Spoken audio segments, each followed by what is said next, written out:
for Ben Greenspan to have confidence and trot him back out there 3 days later against Portland and say, hey, I'm going to give you back the ball. He goes 2 hits, no runs allowed, then settles in. Great outing against Washington, great outing against Michigan State. He could sneakily be the best arm on this staff. This is Rounding the Bases, a Northwestern Diamond Sports podcast. My name is Matt Campbell, and you're listening to WNUR Sports, your home for Northwestern athletics. Jack Council rounding home, slides in face first to home plate. Northwestern. Welcome into this edition of Rounding the Bases. I am your host, Matt Campbell, and it's quite the extravagant setup that we have. As promised, we are now on YouTube, and we are improving our quality. So that's my first feather in the cap as podcast director, if I may use that phrase. But welcome in week 2 of Rounding the Bases. Joining me this week, Charlie Jacobs and Calvin Kaplan, the latter our sports director, the former our social chair. Thank you guys for joining me on the show.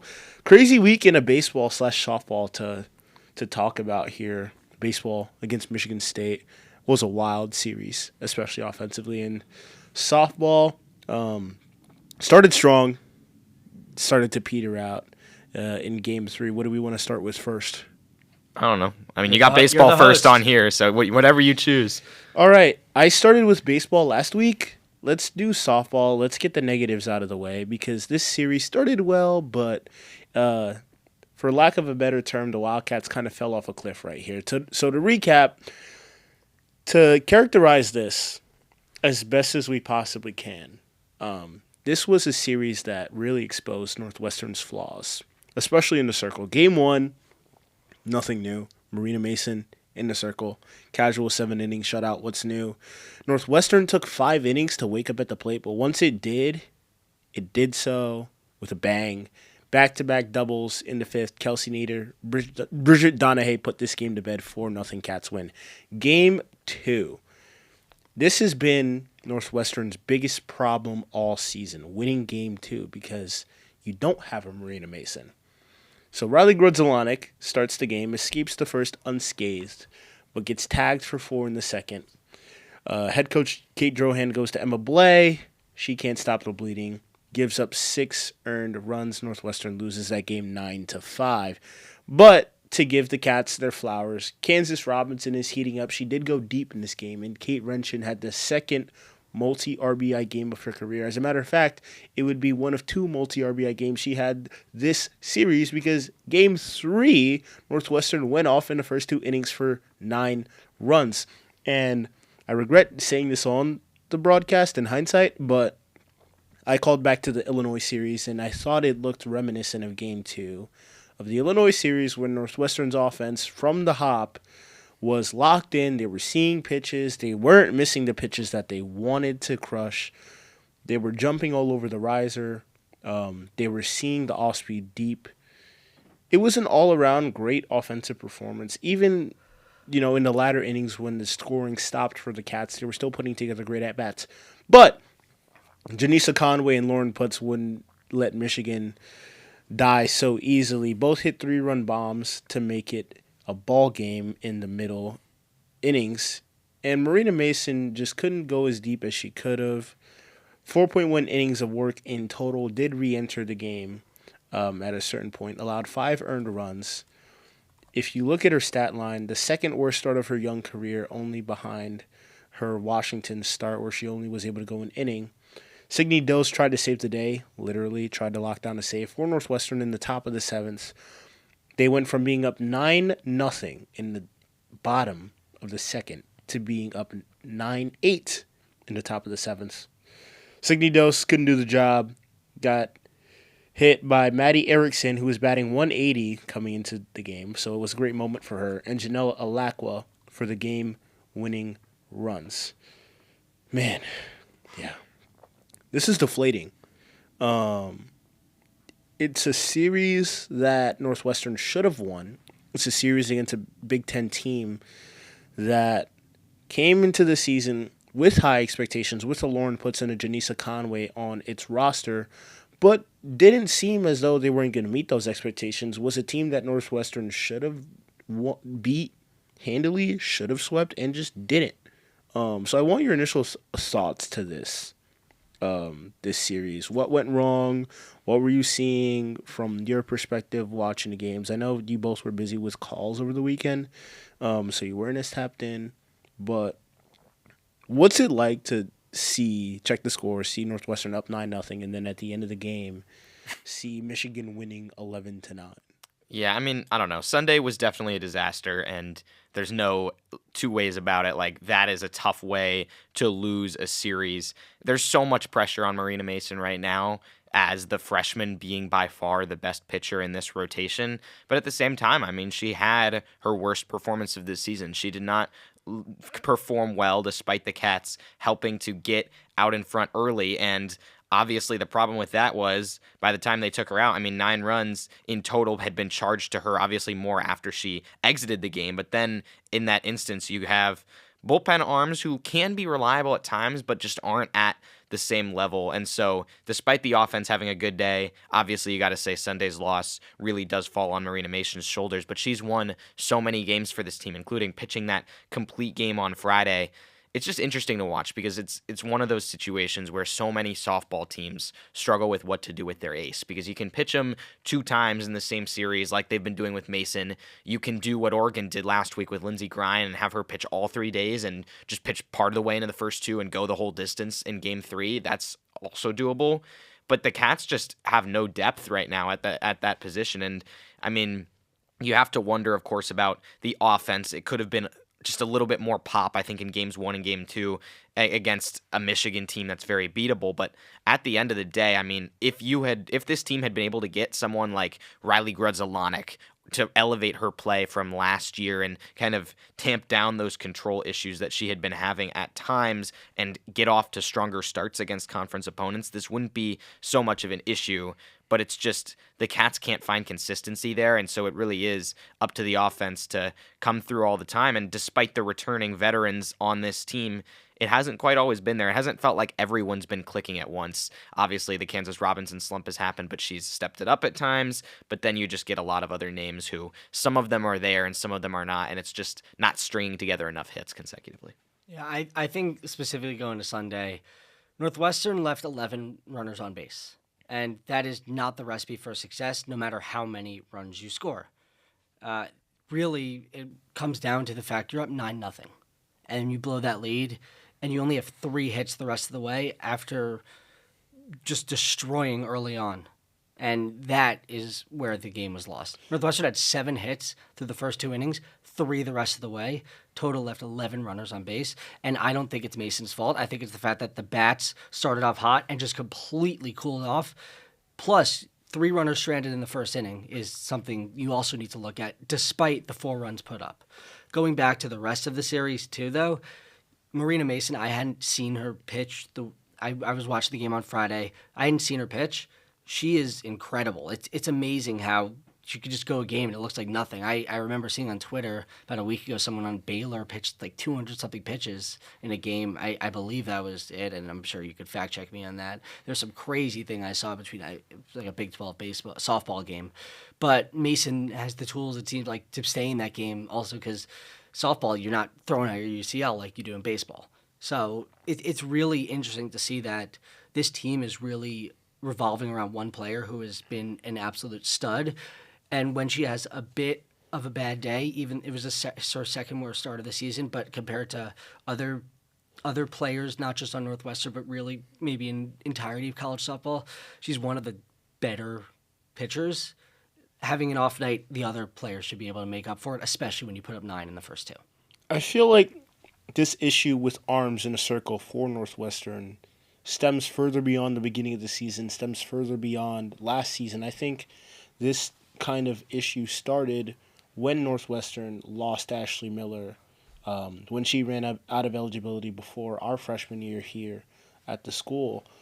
It was Lauren Boyd who was kind of in the shoes that Marina Mason is trying to fill as that number 1 starter going game 1 and game 3 and expected to go 5, 6, 7 innings in a game and keep the score at a 1-0 or at a 2-0 or at a 2-1 and keep the Cats within striking distance.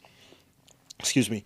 And with Mason in that spot, as a first year, it's really, really difficult for her to go out time and time again and perform at the same level when you have Big Ten teams like in Oregon, or even though Michigan's not the program that we expected it to be, Michigan is still Michigan in softball. They're a powerhouse.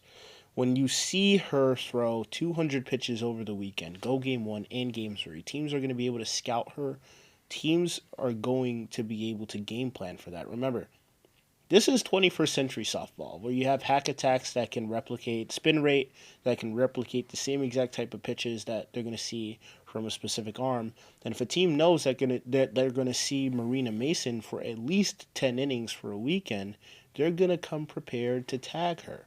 And it's not going to be in the first inning or the second inning, but it might come in her 6th inning of work, her 7th inning of work. And I think that's what we saw against Michigan. And I think the other quick point that I'll make, and I want to toss this to you both, is that I'm kind of getting flashbacks to the NCAA regional last season when Lauren Boyd was leaving it all out there in the circle, and even in the Big Ten tournament as well. Lauren Boyd just leaving it all out there in the circle against teams like Clemson, against Purdue in the conference tournament as well, and Northwestern still coming up short because of the fact that they just couldn't trust anybody else in the circle in high leverage situations. Yeah, I mean, it does look like that because it is at the end of the day. You've got just the one star in the circle, and the difference is Mason doesn't even have the same kind of experience as Lauren Boyd, so who knows how she will be in those high leverage situations. But, I mean, we've talked about, obviously, the pitching a lot. I do think one of the bright spots is the power of the bats, if not, maybe the consistency is that you're getting players like Emma Ray, 8 home runs, Kansas Robinson, 7 home runs, Bridget Donahue has 6. Those are all solid numbers at this point in the season. So I think that's something that maybe the Cats can lean on if they're having to get into more of these shootout scenarios. But at the end of the day, it does feel hard to be confident in this team in game 2s of series, like you said, Matt. And so it really does mean that the offense has to have more consistent kind of big performances, big day performances, not just being satisfactory, being more than that to elevate this team, or Marina Mason just has to be perfect in every outing, which I think is too much to ask. I also think it comes down to the fact, like I said before, it's not just the pitching, it's also the batting. Northwestern right now is 14th out of 17 teams in the Big Ten in terms of hits. 14th out of these teams in the Big Ten in hits. And that is not something you want to see. And if you look at the list of the top players in the Big Ten in hits, you have to scroll all the way down to about 50 before you see anyone on the Wildcats. And there's a problem with that there's no one batting-wise. While it is a balanced attack, no one's really taken that step forward and really become that star this season to really take over a team and elevate Northwestern to where it's been these past few years. I think that's a great point, and I think that was part of the reason why Kate Drohan was tinkering with the lineup in classic Kate Drohan fashion. In Game 3, we saw Kaylee Aposado lead off for the first time in her career, and Grace Nito was slotted in at the 9 spot, as if that's a bad thing. Like, you basically get another leadoff hitter at the bottom of the order, and Kaylee Aposado doubles as, your cleanup with runners on base. But you have these situations with the offense sometimes when the bats are dead for 4 innings. Obviously, in Game 1, in this series, Northwestern was able to wake it up in inning number 5 against Erin Hain and start to tee off. But sometimes you're not going to get that chance. You're not going to get that chance against an Oregon. You are for sure not going to get that chance against a Nebraska. And this team needs to do better at cashing in with runners in scoring position, like you mentioned, Charlie, earlier in the game. It can't come down to Marina Mason just keeping the Cats in the game, or it can't come down to the bullpen trying to hold things together and limit teams to 1 run or 2 runs when a reliever like Renee Cunningham or Signe Dose comes in a jam. Northwestern can't win that way. But this team is averaging nearly 6 runs a game. So the potential is there 100%. It's all about certain bats coming back and providing the offense that this team needs, like a Kansas Robinson, who has stepped it up in recent weeks, like a True Medina, who's struggling in conference play, but does have that kind of power, like a Kate Renshin, who's shown promise as a designated player, or an Avery Garden who's slumping this season. All of those pieces need to fall in place for the Cats to be successful, and their next opportunity to be successful will be DePaul. As of this recording, this game is tomorrow. It'll most likely go up Wednesday morning, so later in the day today, as of this uploading. And then this weekend at Penn State in Happy Valley, who's pretty much a team that's on the same wavelength as Northwestern. They're a solid team. They swept their past 2 series, but they were against bottom 4 teams in the conference in Rutgers and Maryland. So this is a good test for the Wildcats to face solid pitching and a solid offense as well. This isn't a team that Northwestern can straight up out hit. This is a team that Northwestern has to play good all-around team softball against. Yeah, absolutely. And I think they'll have the opportunity to do so because I think one of the best things about having a good coach is that you can use a loss like Sunday as a wake-up call. It's not something that's going to derail this team. Kate Drohan's been to too many consecutive NCAA tournaments for that to happen, and I'm well aware that that streak may be over, which is kind of crazy to think about, but that doesn't mean that this team is not going to compete. They're still 5-7 in the Big Ten. They're not out of anything by any means. And you see it across all the sports here, particularly the very successful teams in lacrosse and field hockey with great coaches. Any team at Northwestern that has a great coach when they have big losses manages to bounce back and use it as fuel. And we've seen that with Kate Drohan many times over her career. Obviously, sometimes in the past couple of years, she's had more personnel limitations than she usually has because she doesn't have anyone beyond, for example, Lauren Boyd in the circle. She doesn't have the consistent power on offense. Her star players are slumping, anything like that. Sometimes that happens. But the thing about Sunday's loss is it's not just an ordinary 11-9 loss. They blew that 9-0 lead. That's something that can be it should be unacceptable for any team. The players know that. Kate Drohan knows that. And after getting rest, kind of getting a reset game against DePaul, I think this team's going to be more aware of what they need to do and not just fall asleep at the wheel. Or you could say, obviously, a lot of factors went into Sunday's loss, but this is something where they can come back and I think win this series. At least get 2 out of 3 against Penn State. I think so as well. I think this is a bounce-back series where Northwestern sweeps a team that is formidable in the Big Ten, could possibly make a run in the NCAA tournament, depending on what they do in the conference tournament, of course. And we know how crazy that was last year with Michigan somehow winning it all, which was nuts in and of itself. But at the end of the day, Northwestern, like you mentioned, isn't out of anything. Is this team College World Series bound? Is this team NCAA tournament bound? As of right now, no. If the season were to end today, of course, Northwestern wouldn't even sniff the regional. But when you look at the rest of this team's roster, and I know their RPI against these teams isn't great. They play Notre Dame in South Bend, and then they have to play Michigan State, Purdue, and then Minnesota to round out their Big Ten slate, which doesn't bode well in RPI. But if you were to do what I call voters math, which is what I call the NCAA committee math in Diamond Sports, you give a program like Northwestern the benefit of the doubt when you see them blow a 9-0 lead to a Michigan, because you know the pedigree that Kate Drohan has, and you know the talent on this roster is promising. A Marina Mason, a Kaylee Avasado, Kansas Robinson, who was all Big Ten first team just not too long ago, hasn't found that swing since that 2024 season, but is showing shades of that type of player this season. A Bridget Donahue, who stepped up her defense, and a lineage of other players, plus a great young core for this Cats team to build around. So I guess the final consensus here, and if you have any objections, Charlie, please go ahead. I just want to say one thing. I feel like you'd be great if you were arguing for Auburn to make the NCAA March Madness tournament in basketball over Miami, Ohio, the way you just laid that out with Northwestern. Northwestern's just not even close, though. They were 16-6 in the conference last year and barely made it in. And obviously, they didn't do much in Northwestern non-con. was one of the last teams I'm just saying, I think another one of the problems, though, facing this Penn State team is that Northwestern is not good at playing on the road. 4-8 this season on the road. Not that good. Penn State 4-2 at home. Haven't played that many home games, but also 6-game winning streak. At least in conference play. Well, 3-game win streak. And I know it's against teams that are at the bottom of the Big Ten, but still momentum is one of the most slippery things in sports across all sports.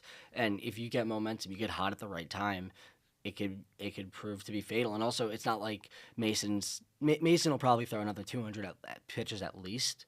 But at the same time, Penn State is, at least defensively, has the third lowest ERA in the conference, and also has, I believe, the fourth lowest batting average against, maybe the fifth lowest. But they're a good defensive team, and they've been putting up runs lately, albeit the competition maybe not as fierce. All great points, but to be fair about your point of Northwestern not being successful on the road, a lot of those road games came against ranked teams, and even a lot of the neutral site games as well. Texas A&M, Texas Tech, Georgia, all in Clearwater, Arkansas, Razorback Invitational. They had to play Arkansas 3 times in a weekend. That's brutal. Durham Classic had to play Duke in their home stadium. Big Ten opening series, guess what? You got to go to Washington and play the 22nd best team in the country. That's a tough road slate. So I think this series against Penn State in Happy Valley is something more of Northwestern speed. It's a better test to see where the Cats are at because of the fact that they've had a month and a half to settle in as a group, to grow more cohesive, to see pitches as well. And any day you don't get to see Nyjah Kennedy in the circle is a great day if you're a collegiate softball team. So that's what Northwestern faces. Northwestern is not facing a slouch. I don't want you to take this the wrong way. This is a very, very good Nittany Lion squad. But this is also a squad that Northwestern is capable of beating and capable of beating on the road. And if they do so, if they were to win the series, it could do wonders for their confidence, I think. So that will wrap up our softball discussion. I want to move over to baseball to end things on a lighter note, who took a series over Michigan State over the weekend. It didn't start out too bright. Not to Northwestern's fault of any sort. It was just a gem from Aiden Donovan. Went 8 innings and made some sensational pitches. His pitch mixing that day was absolutely ridiculous to watch. The Cats did manage to scrape a run off of him, thanks to Jay Slater and Owen McElpatrick, who singled and doubled respectively in the 8th inning to bring home Northwestern's sole run of the game. And shout out Jake Reifenberg as well. Had a great start, 5 1/3 innings of 4-hit ball, allowed 2 earned runs, had kept Northwestern in it. Alex Grant comes in and allowed a run. And Sam Leboke finished the day for the Wildcats, but didn't have the best outing, allowed 2 runs in 2 2/3 innings, and he hasn't been the Leboke of old. Not even Leboke of old, Leboke of last season, who was Northwestern's Friday night starter, kind of struggling in that bullpen role. He's had a 10.10 ERA since he held it down in Game 3 against then 25th ranked USC, who, by the way, moved up to number 14 in the polls this past week. So maybe a better win than we ever actually thought at the time. But yeah, ever since he held it down in those last 4 innings in that upset win, he's been rocked. So we're really looking for him to settle in and find that command that he had last season that helped Northwestern succeed in Big Ten play, especially towards the end of it. While Game 2, Michigan State got to Matt Kauser and put up 5 runs on 10 hits in his 4 innings of work to start the game. But Jackson Freeman and Noah Ruiz get him back in. Friedman hits a bomb, and Noah Ruiz hits a base hit to tie it up. The teams trade scores. 8th inning rolls around.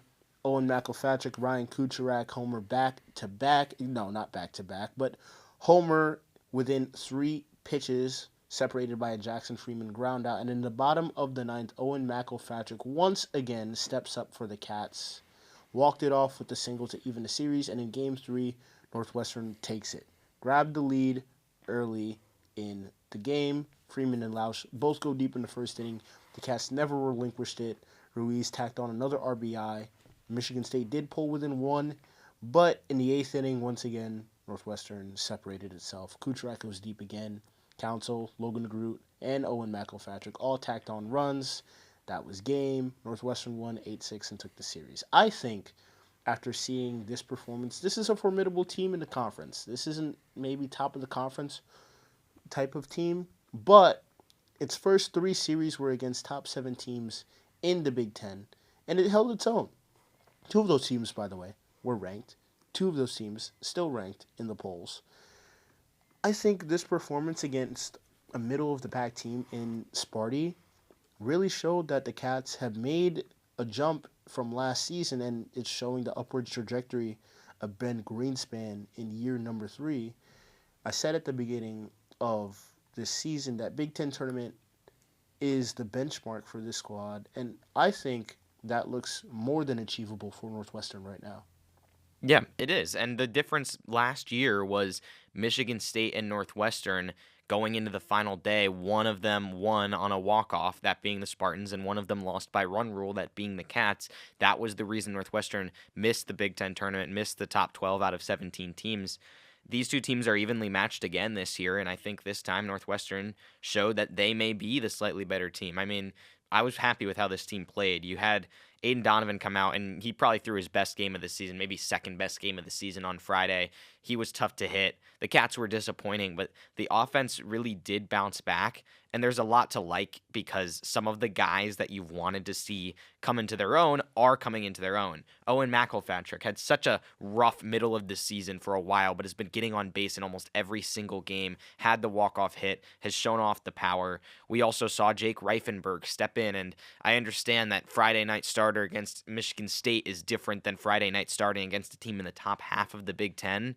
But we saw a guy who for a while, for 5 innings, looked really, really sharp. I was pretty confident watching him on the mound that he would be able to do performances like that and replicate performances like that against many teams in the Big Ten, and I think he's the best option the Cats have on Friday night. I think the pitching's still a bit of a weakness, but, I mean, it is nice in a season where Leboki has struggled, where Garrett Shearer has struggled to get back to form, where Kauser started off really well and has regressed a little bit, but has still been somewhat competitive, in a lot of different outings, and still, we know, elevated his stuff in the offseason and has the potential. It's fun to see, and I think, something, having talked to Ben Greenspan last week, he mentioned about McElpatrick is his streakiness as a hitter. That's something that comes up, he'll hit really, really well for a while, and then he'll go a little bit cold, and that's just how he is. If we can have if Northwestern, I should say, can have the streaky McElpatrick for the rest of the season, who is on fire like he has been in recent weeks, that is a really, really good sign for him as a senior, as a leader, for not trying to do too much to carry the team, as Greenspan said, to kind of take those at-bats and take what he can get. Yeah, again, too, like you said, you're playing USC, you're playing Oregon, you're playing some of the best pitchers, not only in the conference, but in the country. I mean, Mason Edwards for USC, he had a 0 ERA, and Northwestern was the first team all season to get a run off him. And that says something. Yes, there are a lot of strikeouts for this team. There are a lot of strikeouts in this column, especially when you look at guys like Jack Lausch, who has actually made a very, very seamless transition over from football, which is really impressive to see. But beyond that, like Calvin was saying, Owen McElpatrick really showed up, tying for 3rd all-time in the Northwestern home run leaderboard, and doing so in a way where it was a 3-run shot that then set up, I think it was Jackson Freeman or Ryan Kucherak who tied the game, followed by then McElpatrick walking it off. Right. And then on Sunday, McElpatrick hit another home run, Kucherak hit another home run, and these guys, or McElpatrick didn't hit a home run. It was Freeman and Kucherak both hit home runs in 2 consecutive games.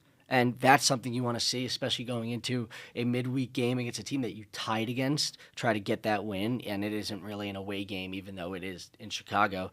And the fact that this series is coming up against Purdue, like I know we're going to talk about later, it's in Evanston. That's a huge thing because the crowd was actually fairly good for Northwestern baseball. It was really impressive to see how many people were actually at the game, considering the weather, considering the wind, considering that it was raining a little bit this weekend, to see Northwestern play baseball. And really in those 2 games, other than the Friday night game on the Saturday and Sunday day games, it felt like there was a lot more energy at the field. And another thing that is hugely impressive is these late game rallies.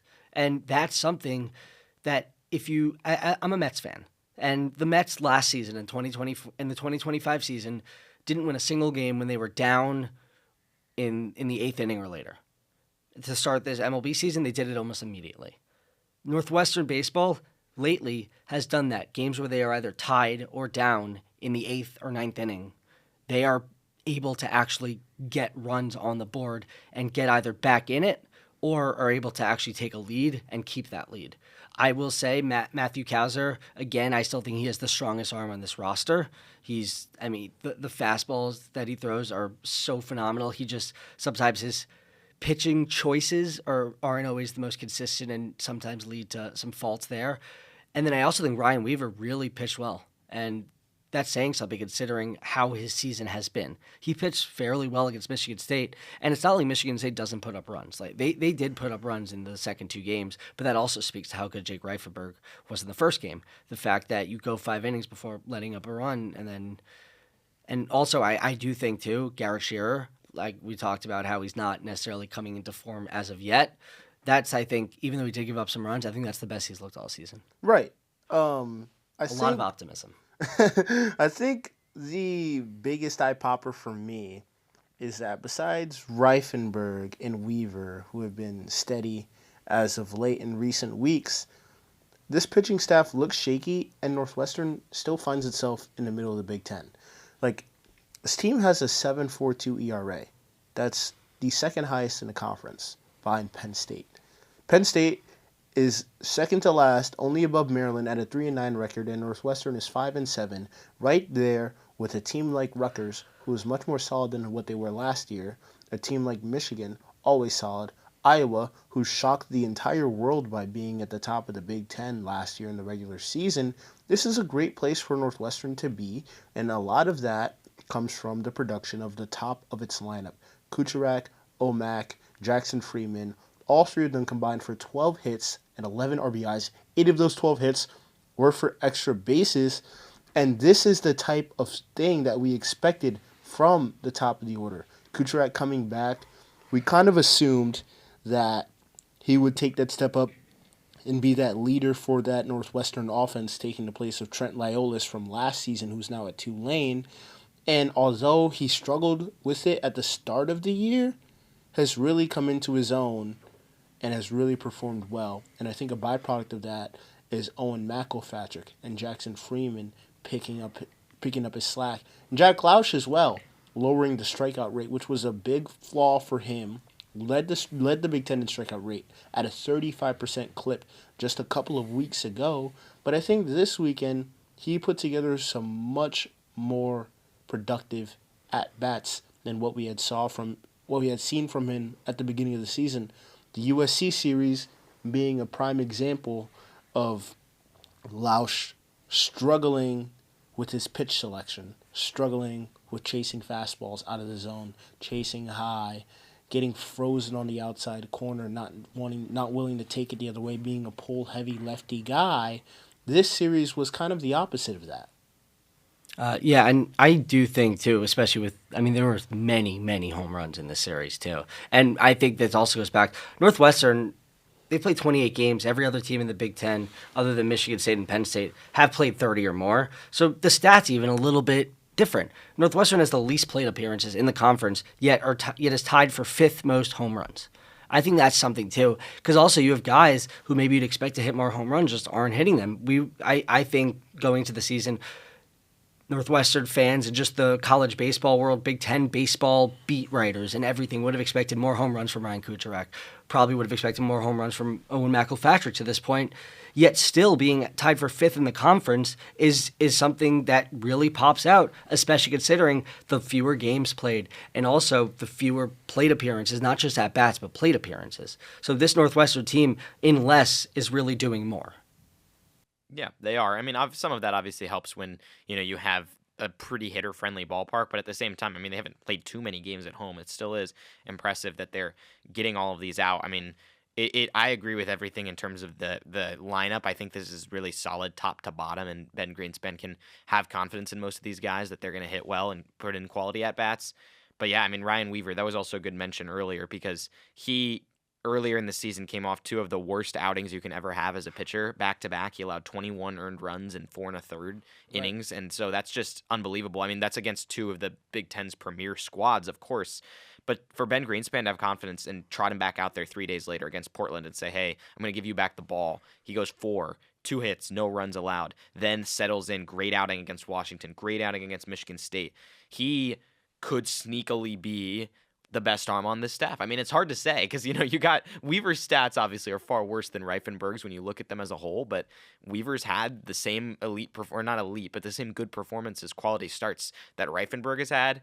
If Ben Greenspan can make sure that those two can pitch consistently, I think Northwestern is going to be okay. I think they're going to make the Big Ten tournament. Yeah, and again, like not just against Michigan State, but also against Washington, the way he played, pitched 6 2/3 innings. Against Michigan State, pitched 6 innings, threw almost a total combined 200 pitches, and allowed 4 runs across those games total. That's really, really impressive considering the way he pitched in those games against USC and Oregon. But again, it is USC and Oregon. It is arguably the 2 best teams in the conference, maybe 2 of the best teams in the country.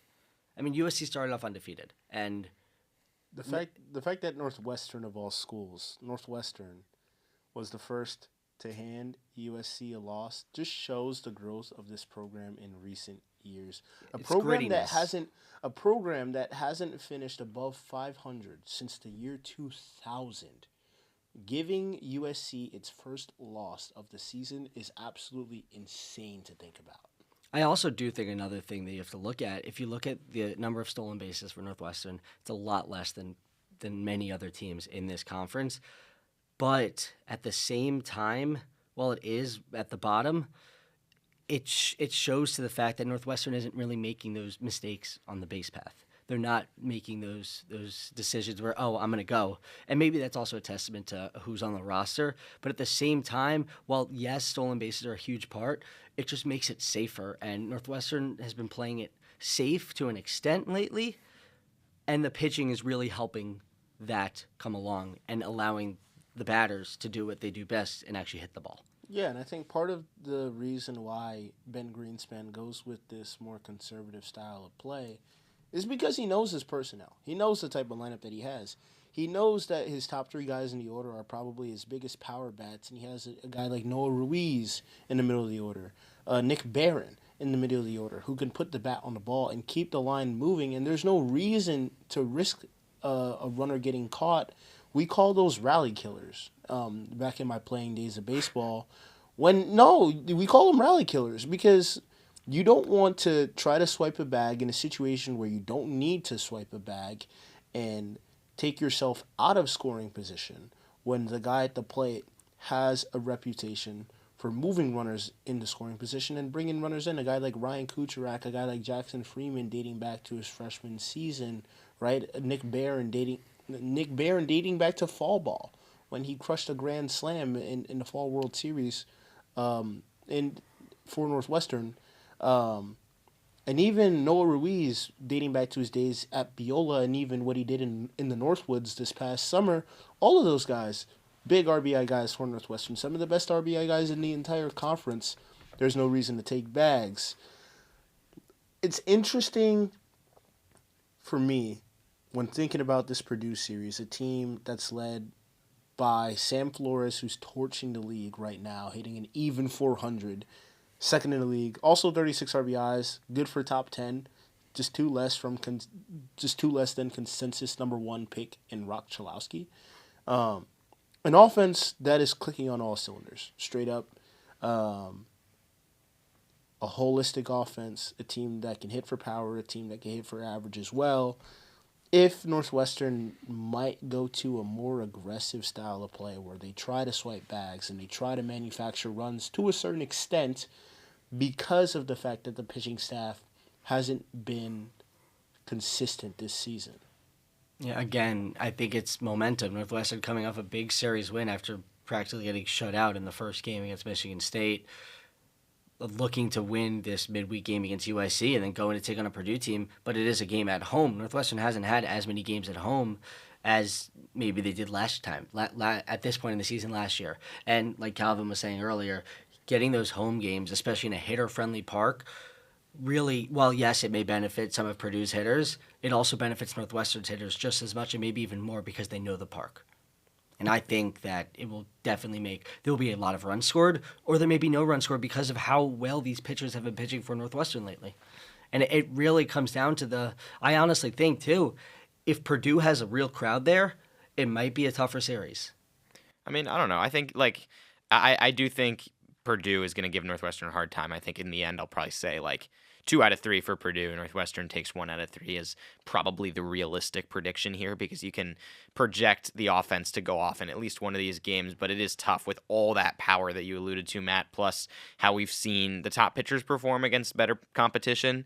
I don't think it's inconceivable that Northwestern could win this series, but I do think they're going to really have to win a game in 11-10 fashion potentially to be able to even get one off Purdue because obviously their Boilermakers can be capitalized on the mound, but certainly, I mean, the bats are tough. And I don't see, with regard to, the stolen bases and all that, I don't think that's something where Ben Greenspan's necessarily changing the ideology there, and I think that's something that's probably good considering, like what you guys alluded to earlier, just knowing the personnel plus the fact that you never want to just like change your identity as a team mid-season just in desperation. I think Ben Greenspan, I mean, one of the things he even talked about last week is that he is comfortable being near the bottom of the Big Ten in stolen bases. He's never been a run type of guy, and you can see that. He's kind of been consistently at the bottom in that stat over the last few seasons.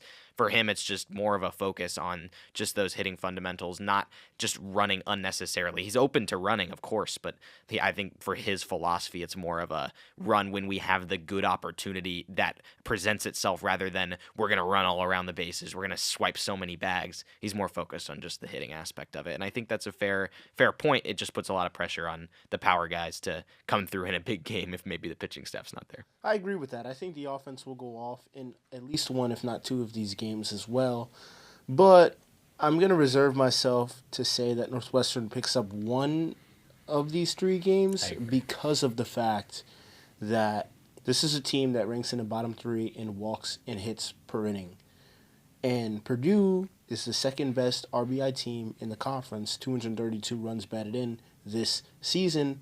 They won't be as forgiving to a Northwestern when it allows runners on and it allows runners to advance in scoring position.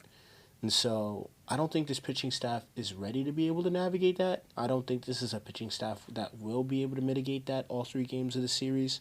Hence why that's my take. Yeah, I think too.